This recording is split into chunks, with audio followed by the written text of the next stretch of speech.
अस्सलाम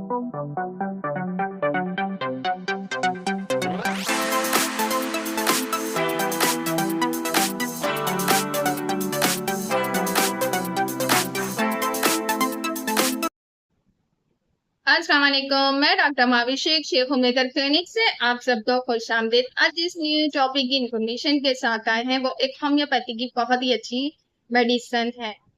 उस मेडिसिन की इन्फॉर्मेशन हम जानेंगे कि अगर आपके पास कोई पेशेंट आता है तो कौन से साइन ऑफ सिम्टम्स के साथ आएगा। शेख होममेकर चैनल को सब्सक्राइब नहीं करा तो सब्सक्राइब कीजिए, लाइक कीजिए, इन्फॉर्मेशन को शेयर कीजिए।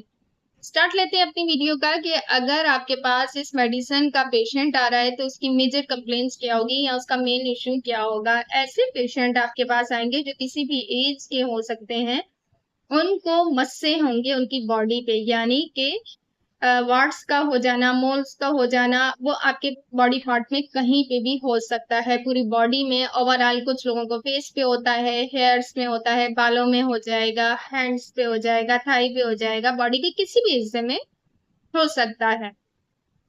अब उसमें ये होता है कि अगर ये पेशेंट आपके पास आ रहा है तो इसकी एज कितनी है, होम्योपैथी का इसमें क्या रोल प्ले है, हम होम्योपैथी की क्या ट्रीटमेंट कर सकते हैं।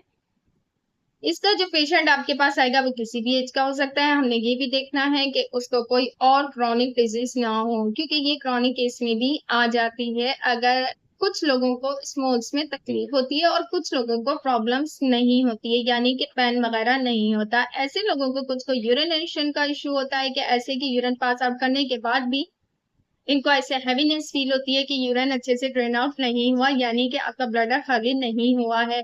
या तो फिर इनको कटिंग पेन होते हैं या येलोइश होता है। अगर ये फीमेल की हम बात करते हैं तो फीमेल को ओवेरियन सिस्ट हो सकती है, पॉलिप्स हो सकते हैं, उनको कटिंग पेन हो सकता है, उनको ग्रीनिश और व्हाइट कलर का डिस्चार्जिंग हो सकती है, लिकोरिया का इश्यू हो सकता है, डिपेंड ऑन द कंडीशन के पेशेंट मैरिड है या वो अनमैरिड है। इसी तरीके से अगर हम जेंट्स में बात करते हैं तो उनको भी ये इस किस्म का इश्यू हो सकता है, जीआईटी इनका डिस्टर्ब हो सकता है।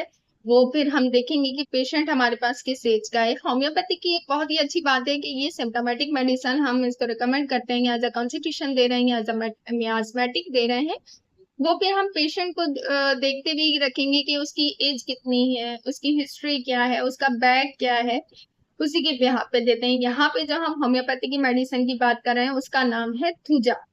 थुजा ऑक्सीडेंटल ऐसे कि हम लो पोटेंसी में भी यूज कर सकते हैं, हाई पोटेंसी में भी यूज कर सकते हैं। और ये जो पेशेंट होते हैं ये क्रॉनिक केस के भी हो सकते हैं हमारे पास। कुछ लोगों को पार्ट्स अजीब लग रहे होते हैं, सही नहीं लग रहे होते, क्योंकि ये स्टार्ट में पिंपल्स की शक्ल में होते हैं और फिर उसके बाद आस्ते आस्ते परमानेंट हो जाते हैं। कुछ लोगों को पेन होता है, कुछ लोगों को पेन नहीं होता। उसमें हम थूजा का इस्तेमाल बहुत अच्छे से कर सकते हैं और थूजा बहुत अच्छी रेमेडी है। एज अ मियास्मेटिक भी यूज कर सकते हैं, एज अ कीस भी हम इसको यूज कर सकते हैं। इसी के साथ मैं इजाजत चाहूंगी। Next topic, next video, next information में मुलाकात करेंगे। डॉक्टर माविशी शेख होमिकर क्लिनिक का। अल्लाह हाफिज।